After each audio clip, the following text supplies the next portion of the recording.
Leap year ఎలా find out చేయాలో చూద్దాం. 2024 డివిజిబుల్ బై 4 అండ్ నెక్స్ట్ 100తో కూడా డివిజిబుల్ అయిద్దో లేదో చూద్దాం. 2024 100తో డివిజిబుల్ అవుతుందా? అవడం లేదు.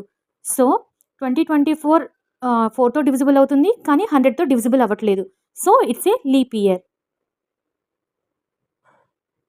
అండ్ నెక్స్ట్ వచ్చేసి 2025 వచ్చేసి మనకి 4తో డివిజిబుల్ అవుతుందా?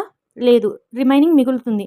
సో ఇది డైరెక్ట్గా నాట్ డివిజిబుల్ బై 4 కాబట్టి నాన్ లీప్ ఇయర్. నెక్స్ట్ మనం 100తో చెక్ చేయాల్సిన అవసరం లేదు.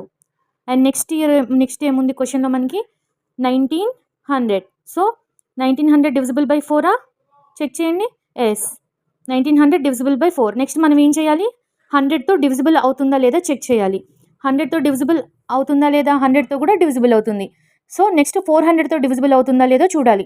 400తో డివిజిబుల్ అవుతుందా? లేదు, అవడం లేదు. So it's A not leap year. And next వచ్చేసి 2000 డివిజిబుల్ బై 4 అవుతుందా లేదా? ఎస్, అవుతుంది. అండ్ నెక్స్ట్ 2000 100తో డివిజిబుల్ అవుతుందో లేదో చూద్దాం. 100తో అవుతుందా? ఎస్. అండ్ నెక్స్ట్ 400తో అవుతుందా? Yes. So it's a leap year.